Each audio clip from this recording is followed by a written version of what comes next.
हरे कृष्णा, राधे राधे। आप सबका स्वागत है मेरे चैनल भक्ति वाहिनी में। जैसे कि आपको पता है कि पौष मास चल रहा है। पौष मास भक्ति, संयम और पुण्य का अत्यंत पावन महीना है। शास्त्रों में कहा गया है कि पौष मास में किया गया जप, तप, दान और कथा श्रवण अनेकों यज्ञों के समान फल प्रदान करता है।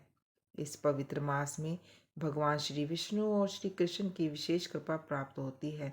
आज हम आपको सुनाने जा रहे हैं संपूर्ण पौष मास कथा, जो हमारे जीवन को धर्म, भक्ति और सदाचार के मार्ग पर ले जाती है। तो चलो दोस्तों, प्रारंभ करते हैं। एक बार एक नगर में एक मालिन रहती थी। उसके पति चल बसे थे। उसका एक 4 साल का पुत्र था। उसकी सास कठोर हृदय की स्त्री थी। वह बहू को बहुत तकलीफ देती थी। एक दिन सास ने बहू और पोते को घर से निकाल दिया। वे दोनों रोते हुए चलते चलते एक जंगल में जा पहुँचे। वहाँ एक बड़े पेड़ के नीचे बैठ गए। वहाँ से थोड़ी दूर पर एक गणेश जी का मंदिर था। वहाँ बहुत लोग गणेश जी के दर्शन करने आते थे। दर्शन करके गणेश जी को प्रसाद चढ़ाते, फिर वह प्रसाद सबको बांट देते थे। इस प्रसाद से माँ बेटे का गुजारा होने लगा। दोनों गणेश जी की पूजा पाठ में लग गए। एक दिन उन्होंने सोचा, क्यों ना हम जंगल में फूल लाकर बेचें। वह रोज जंगल से फूल लाकर उसी माला बना के बेचने लगे। साथ में पूजा की सामग्री और प्रसाद भी बेचने लगे। इससे उनकी आमदनी होने लगी। गणेश जी की कृपा से आमदनी बढ़ने लगी। जल्द ही उन्होंने एक मकान और एक दुकान बना लिया। एक राजा की लड़की मंदिर में रोज पूजा करने आती थी। मालिन के बेटे को देखकर राजकुमारी उस पर मोहित हो गई और उससे विवाह करने की सोचने लगी। उसने अपनी भाभी से अपने मन की बात कही। भाभी अनुभवी थी। उसने कहा, यह तो मालिन का बेटा है। तुम एक राजा की बेटी हो। यदि तुमने इससे विवाह किया तो तुम्हारी बहुत बेइज्जती होगी। पर राजकुमारी अपनी बात पर अड़ी रही। उसने कहा, मैंने तो प्रतिज्ञा कर ली है कि उसी से विवाह करूंगी। भाभी ने घर जाकर सारी बात राजा को बता दी। राजा ने मना नहीं किया और विवाह के लिए तैयार हो गया। उन्होंने बड़ी धूमधाम से बेटी का विवाह मालिन के बेटे के साथ करा दिया। मालिन ने सबसे पहले बेटे बहू को गणेश जी के मंदिर में ले जाकर पूजा पाठ करवाया और गणेश जी की आशीर्वाद दिलवाया। इसके बाद पूरे नगर में ये बात फैल गई कि गणेश जी पूजा करने से सब दुख कष्ट दूर होते हैं। ये बात सुनते ही नगर के सभी लोग मंदिर आने लगे। मालिन और उसके बेटे की बिक्री और बढ़ गई। उधर उसकी सासू के बुरे दिन आ गए। अन्नदाता उससे रूठ गए और वह भूख से मरने लगी। एक दिन वह रोती रोती हुई उसी गणेश जी के मंदिर में आ पहुंची। वहां वह मालिन के बेटे से बोली, मैं भूखी हूँ, मुझे रोटी कपड़ा दे दो। इसके बदले में मैं तुम्हारे सारे काम कर दूंगी। लड़के को दया आई और उसे काम पर रख लिया। उसने अपनी दादी को नहीं पहचाना। जब मालिन घर आई तो उसने सास को पहचान लिया। वह सासू से बोली, सासू जी, आप यहाँ कैसे? सास ने पोते की तरफ इशारा करके कहा, मैं इस सेठ के यहाँ नौकरी लगी हूँ। बहू बोली, ये आपका पोता है और ये घर भी आपका ही है। ये दुकान भी आपका है और ये हमारा घर भी आपका ही। आप हमारे घर पर ही रहो। तब गणेश जी ने हमारी जब आपने हमें घर से बाहर निकाल दिया था, तब गणेश जी ने हमारी रक्षा की थी। बहू की बात सुनकर सास बोली, मेरी करनी मैंने भोग ली। बहू बोली, सासू जी, अब आप हमारे यहाँ रहो और पोते का सुख देखो। गणेश जी महाराज जैसा सुख अपने मालिन को दिया, वैसा ही सुख सबको देना। प्रेम से बोलो गणेश महाराज की जय। एक साहूकार था, उसके कोई बच्चा नहीं था। एक दिन वह सुबह के समय घर के बाहर गया तो उसने देखा कि एक किसान खेत में दाना डाले जा रहा था। साहूकार को देखते ही वह वापस लौट आया और बोला कि आज तो शगुन अच्छा नहीं हुआ। जब साहूकार ने सुना तो उसका मुंह उतर गया। घर आने पर पत्नी ने पूछा कि आज क्या बात है। साहूकार ने सारी बात बताई तो पत्नी बोली, आज चिड़िया आई थी। वह भी बोली, बच्चे नहीं तो दाना कहाँ से मिलेगा, कहकर उड़ गई। साहूकार को क्रोध आया। उसी दिन से वह सूरज भगवान की आराधना करने लगा। 12 वर्ष बीत गए।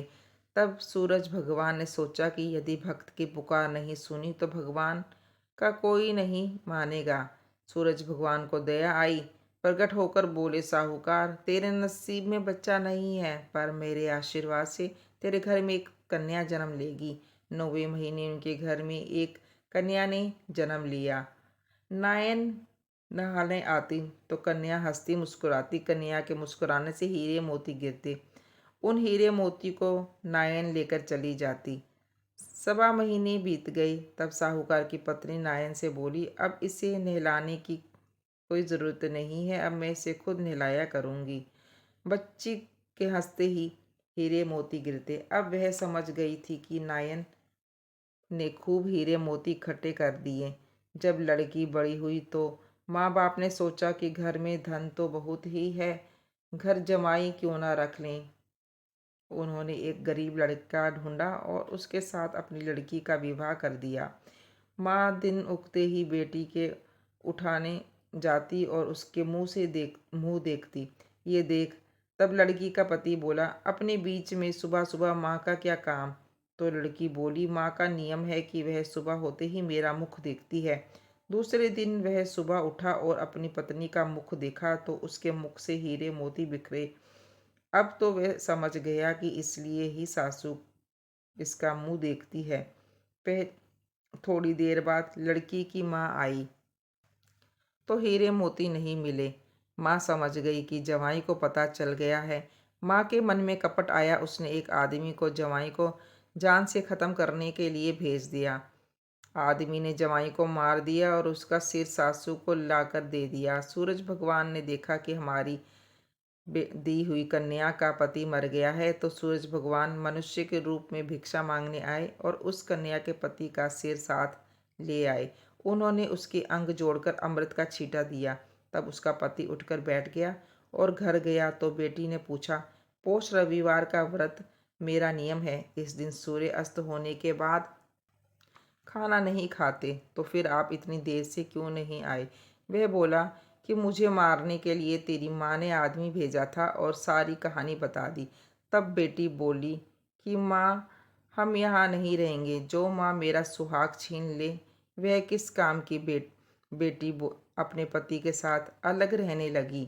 उसके घर से सुख समृद्धि हो गई और उसकी माँ के घर धीरे धीरे दरिद्रता आ गई। जैसे सूरज भगवान ने बेटी पर दया की, वैसे सब पर कृपा करना। बोलो सूर्य भगवान की जय। तुलसी माता की कथा। प्राचीन समय की बात है। एक सुंदर और पवित्र वन था, जहाँ एक तपस्वी ऋषि निवास करते थे। उस वन में एक विशेष तुलसी का पौधा था, जो अन्य सभी पौधे से अधिक पवित्र और चमत्कार था। ये तुलसी का पौधा कोई साधारण पौधा नहीं था, बल्कि उसके पीछे एक दिव्य रहस्य छिपा हुआ था। उस तुलसी के पौधे के नीचे एक बार भगवान विष्णु स्वयं प्रकट हुए और उन्होंने तपस्वी से कहा, हे मुनियों, तुलसी का पौधा कोई साधारण पौधा नहीं है। ये मेरी परम भक्त और देवी लक्ष्मी का अवतार है, जो हमने पिछले जन्म में एक स्त्री थी, उसका नाम वृंदा था। भगवान विष्णु ने वृंदा की कथा सुनाई। वृंदा एक अत्यंत पवित्र और पतिव्रता स्त्री थी। उसके पति जलंधर एक शक्तिशाली राक्षस थे, लेकिन वृंदा के तप और पतिव्रता के प्रभाव से वह देवताओं के विरुद्ध युद्ध में अजय हो गया। सभी देवता उसकी शक्ति के आगे हारने लगे। अतः देवताओं ने भगवान विष्णु से सहायता मांगी। भगवान विष्णु ने वृंदा की पतिव्रता को भंग करने के लिए एक योजना बनाई। वे जलंधर का रूप धारण कर वृंदा के पास गए और उसकी पतिव्रता को भंग कर दिया। जैसे ही ये हुआ, जलंधर की शक्ति समाप्त हो गई और देवताओं ने उसे युद्ध में पराजय कर दिया। जब वृंदा को इस छल का पता चला तो वह अत्यंत दुखी हुई और भगवान विष्णु को श्राप दिया कि वे पत्थर का शालिग्राम बन जाएं। वृंदा की तपस्या और भक्ति से प्रभावित होकर भगवान विष्णु ने उसे आशीर्वाद दिया और कहा कि वह सदैव उनकी पूजा का अभिन्न अंग बनी रहेगी। तभी से तुलसी को देवी के रूप में पूजा जाने लगा और विष्णु पूजा में इसका विशेष महत्व है। इस प्रकार तुलसी का पौधा देवी वृंदा का अवतार मानी जाती है और ये भगवान विष्णु की पूजा में अत्यंत पवित्र माना जाता है। तो प्रेम से बोलिए तुलसी माता की जय, लक्ष्मी नारायण भगवान की जय। एक बार की बात है, सरस्वती नदी के तट पर ऋषि मुनि एकत्रित होकर इस विषय पर चर्चा कर रहे थे कि ब्रह्मा जी, शिव जी और विष्णु जी में सबसे बड़ा और श्रेष्ठ कौन है।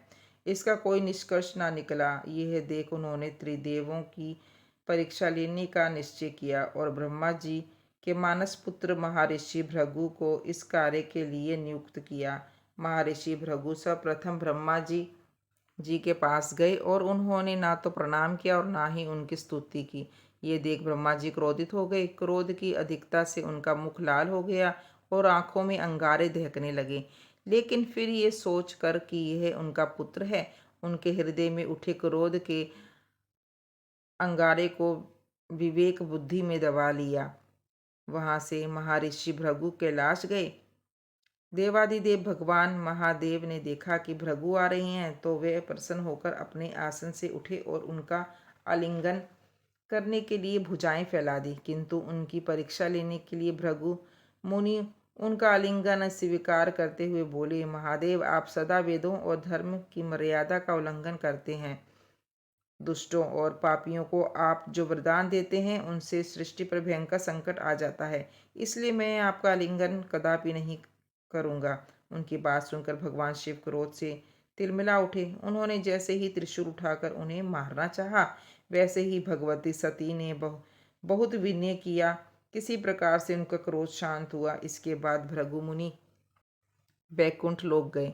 उस समय भगवान श्री विष्णु देवी लक्ष्मी के गोद में सिर रखकर लेटे हुए थे। भृगु के आते ही उनने उसने उनके वक्ष पर एक तेज लात मारी। भक्त वत्सल भगवान विष्णु शीघ्र ही अपना आसन से उठ खड़े हुए और उन्होंने प्रणाम करके उनके चरण सहलाते हुए उनके पैर पर चोट तो नहीं लगी, कृपया इस आसन पर विश्राम कीजिए। भगवान, मुझे आपके शुभ आगमन का ज्ञान न था, इसलिए मैं आपका स्वागत नहीं कर सका। आपके चरणों का स्पर्श तीर्थों को पवित्र करने वाला है। आपके चरणों के स्पर्श से आज से धन्य हो गया। भगवान विष्णु का ये प्रेम व्यवहार देखकर महर्षि भृगु की आंखों से आंसू बहने लगा।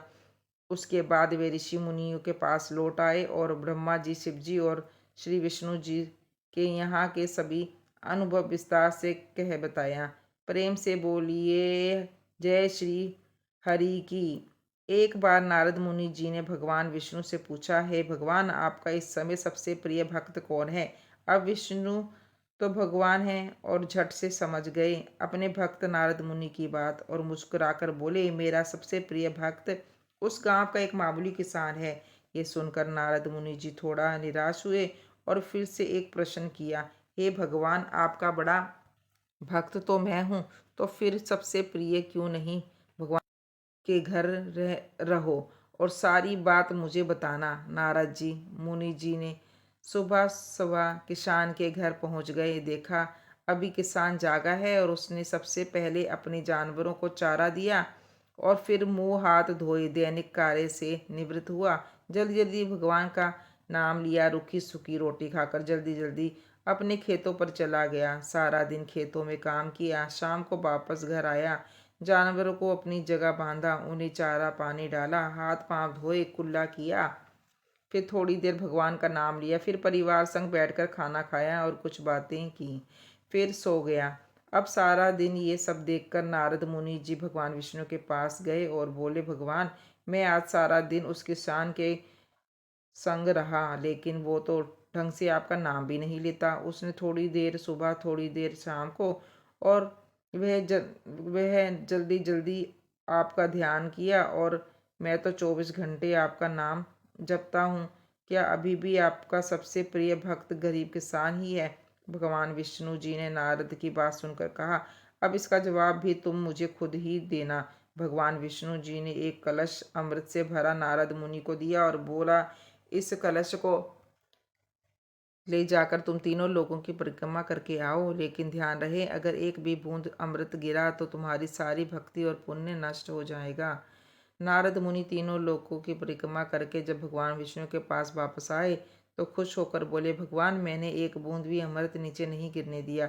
विष्णु भगवान ने पूछा, और इस दौरान तुमने मेरा नाम कितनी बार लिया। तो नारद बोले, अरे भगवान जी, मेरा तो सारा ध्यान इस अमृत पर था, फिर आपका ध्यान कैसे करता? भगवान विष्णु बोले, हे नारद, देखो उस किसान को, वह अपना कर्म करते हुए भी नियमित रूप से मेरा स्मरण करता है, क्योंकि जो अपना कर्म करते हुए भी मेरा जाप करे वही मेरा सबसे प्रिय भक्त हुआ। और तुम तो सारे दिन खाली बैठे ही जप करते हो, और जब तुम्हें कर्म दिया तो मेरे लिए तुम्हारे पास समय ही नहीं था।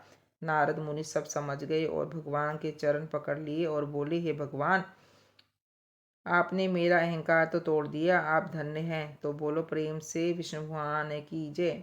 एक बार माता लक्ष्मी भगवान विष्णु से पूछती है, स्वामी, तुलसी के पास दीपक जलाने का क्या महत्व है, और रोज शाम को तुलसी के पास दिया क्यों जलाया जाता है? इससे मनुष्य को कौन सा फल प्राप्त होता है? तुलसी के पास दीपक जलाने का विधान तथा दीपक जलाते समय कौन से मंत्र का उच्चारण करना चाहिए? कृपया आप मुझे विस्तार से बताइए। तब भगवान विष्णु जी कहते हैं, हे देवी, आज आपने समस्त मानव जाति के कल्याण के लिए बहुत ही महत्वपूर्ण प्रश्न किया है।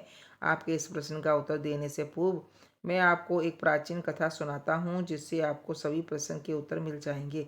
इसलिए आप इस कथा को बड़े ही श्रद्धा पसंद पूर्वक पूरा सुनिए।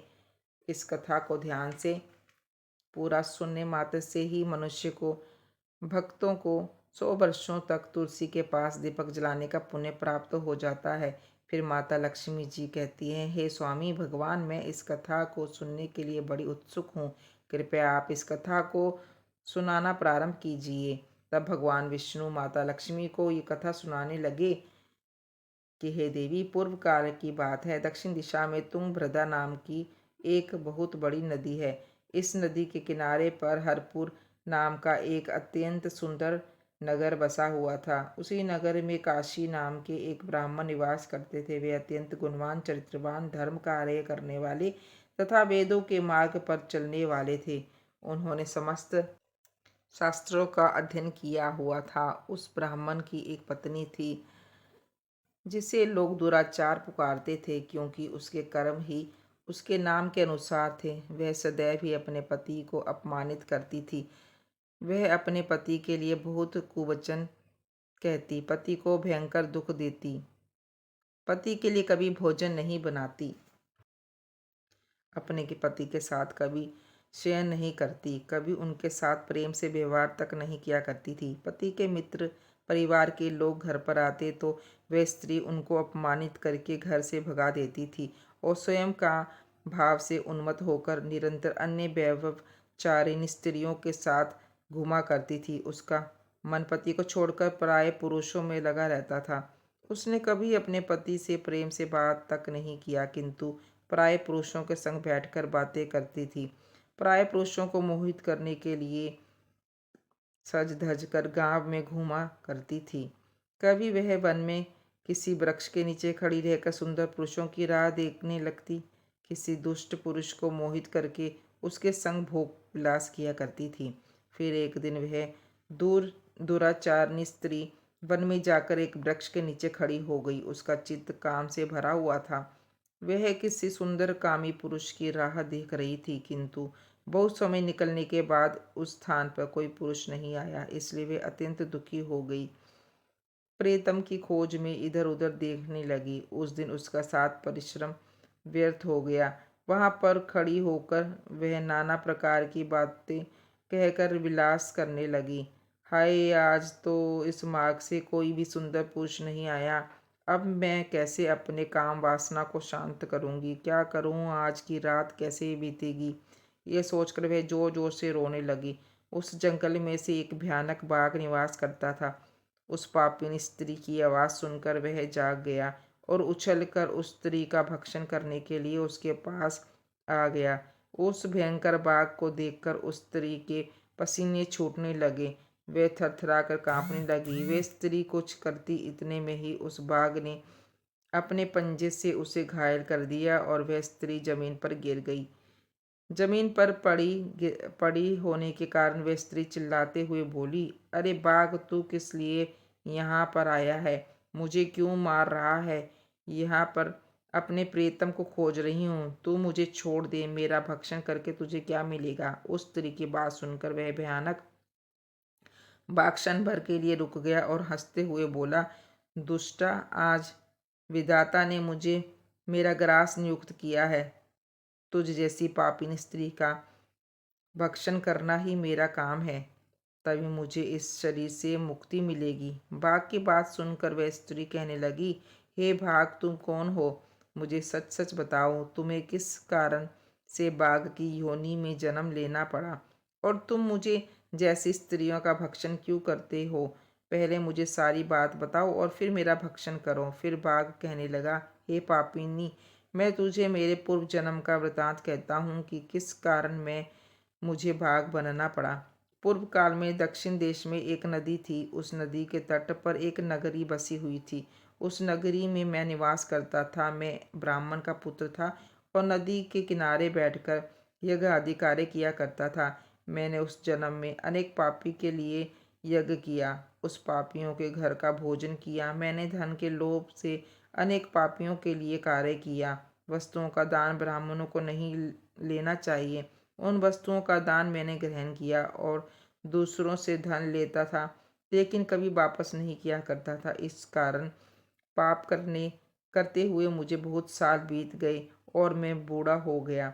मेरे बाल दाढ़ी सब सफ़ेद हो गई, आंखें सूज गईं, मुंह के सारे दांत गिर गए, लेकिन फिर भी मेरे दान लेने की आदत नहीं छूटी और मैं पाप करता गया।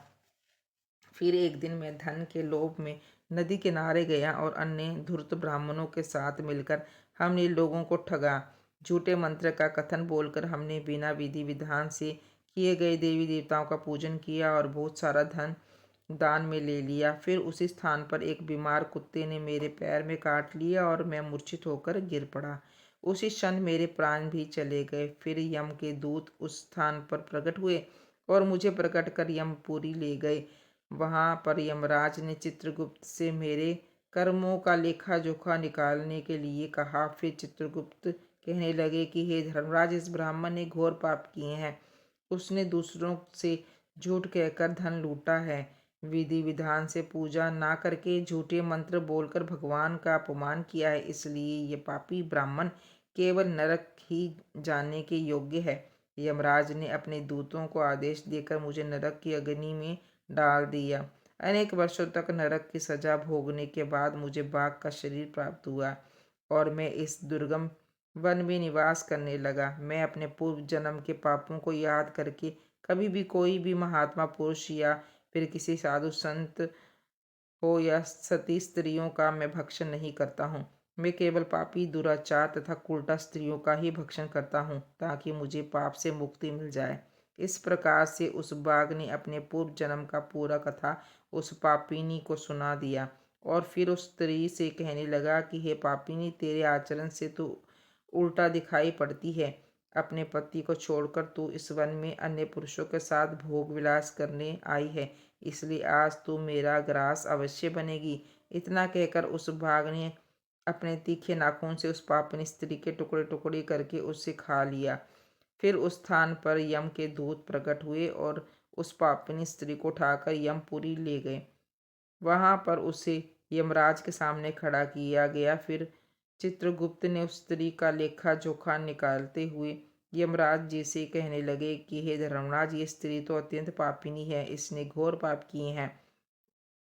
इसने वे विचार किया है। इसने अपने पति की कभी सेवा नहीं की और अपने पति को भूलकर पराये पराये पुरुषों के संग भोग विलास किया है। उसके पाप को सुनकर यमराज जी ने उस स्त्री को अग्नि से भरे हुए कुंडों में डालने का आदेश दिया।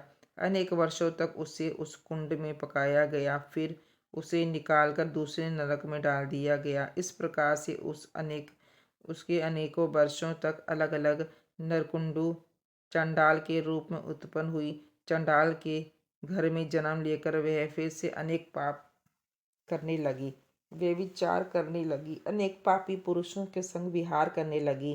कुछ समय बाद पूर्व जन्म के पापों के कारण उसे कोढ़ का रोग हो गया और वह भयानक पीड़ा सहन करने लगी। उसका अंग अंग जलने लगा, उसके नेत्रों में पीड़ा होने लगी। इस दुख को सहन करती हुई अपना जीवन को व्यतीत करने लगी। फिर एक दिन वह तीर्थ में स्नान करने के उद्देश्य से अंतपुर में चली गई। वहाँ पर एक आश्रम से के बाहर निवास करने लगी।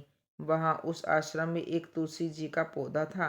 अन्य स्त्रियों को वहाँ पर तुलसी जी के पास दीपक जलाते हुए देखकर उस महापापी स्त्री ने भी वहाँ दिया जलाया। तुलसी जी के पौधे के पास जाकर एक घी का दीपक जलाया। फिर उसी रात हृदयघात से उसकी मृत्यु हो गई और यमराज के दूत उसे लेने के लिए आए गए। और जैसे ही यम के दूत उस पापी स्त्री को बांध के ले जा रहे थे तो वैसे ही भगवान विष्णु के दो पार्षद उस स्थान पर प्रकट हुए और उन्होंने उन दोनों को रोक दिया और कहने लगे, हे दूतों, इस स्त्री को तुम छोड़ दो, ये नरक जाने के योग्य नहीं है। तुम किसकी आदेश से ऐसा धर्म कर रहे हो? फिर यम के दूत कहने लगे, पार्षदों, हम यमराज के आदेश से इस पापिनी स्त्री को उठाकर ले जा रहे हैं, किंतु आप हमें किस कारण से रोक रहे हो? ये स्त्री अत्यंत पापिनी है, महापापिनी है। इसने बहुत घोर पाप किए हैं। इससे नरक में जाने की आज्ञा मिली है। फिर पार्षद कहने लगे, तो ये स्त्री जो है विष्णु भगवान की भक्त है, यह नरक जाने के योग नहीं है। इसने शाम के समय तुलसी जी के पास दीपक जलाया है, इसी कारण से इसके समस्त पाप नष्ट हो गए हैं। इसलिए अब ये नरक जाने की योग्य नहीं है, ये स्वर्ग जाने की अधिकारी बन चुकी है। पार्षदों की बात सुनकर यमदूतों ने उस स्त्री को उस स्थान पर छोड़ दिया और यमलोक लौट गए। वहां जाकर उन्होंने यमराज को सारा वृतांत सुना दिया और फिर भगवान विष्णु के पार्षद उस स्त्री को दिव्य विमान पर बैठाकर स्वर्ग को ले गए। भगवान विष्णु कहने लगे, हे देवी, इस प्रकार से तुलसी के पास दीपक जलाने मात्र से ही मनुष्य के सभी पाप नष्ट हो जाते हैं, सभी संकट कष्ट दूर हो जाते हैं। स्त्री नित्य शाम को तुलसी जी के पास दीपक जलाती है, वह सौभाग्यशाली बन जाती है। उसके जन्मों के सभी पाप नष्ट हो जाते हैं, उसे सुख समृद्धि की प्राप्ति होती है। रोज तुलसी के पास दीपक जलाते समय इस मंत्र का उच्चारण करना चाहिए। ओम तुलसी देवो च विद्महे विष्णु प्रियाय च धीमहि तन्नो वृंदा प्रचोदयात्। इसका अर्थ है, विष्णु प्रिया तुलसी, मैं आपका नमन करती हूँ। आप मुझे बुद्धि दीजिए। हे वृंदा, आप मेरे मन को रोशन करके भगवान विष्णु कहते हैं, हे देवी, हजारों अमृत के घरों में से नहाने पर भी श्री हरि विष्णु इतना तृप्त नहीं होते जितने कि वे मनुष्य के द्वारा तुलसी का एक पत्ता चढ़ाने से प्राप्त करते हैं। 100 गज गवदान से मानव को जो फल प्राप्त करता है, वह फल तुलसी पात्र के दान से पा लेता है। जो मनुष्य के समय अपने मुख में तुलसी का पात्र जल पा जाता है, वह संपूर्ण पापों से मुक्त होकर भगवान श्री हरि विष्णु के धाम को जाता है। हिंदू धर्म में तुलसी के पौधे का महत्व सबसे अधिक है।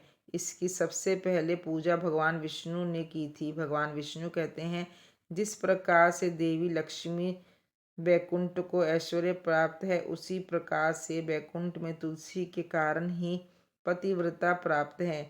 पृथ्वी लोक पर जिस स्थान पर भी तुलसी का पौधा होगा, उस स्थान पर कभी बुराई का वास नहीं होगा। ऐसा स्थान सबसे अधिक पवित्र होगा। इसी कारण से हमने हमारे घर में तुलसी का पौधा अवश्य लगाना चाहिए। इस प्रकार से भगवान विष्णु ने तुलसी के पास दिया जलाने का महत्व महिमा बताया।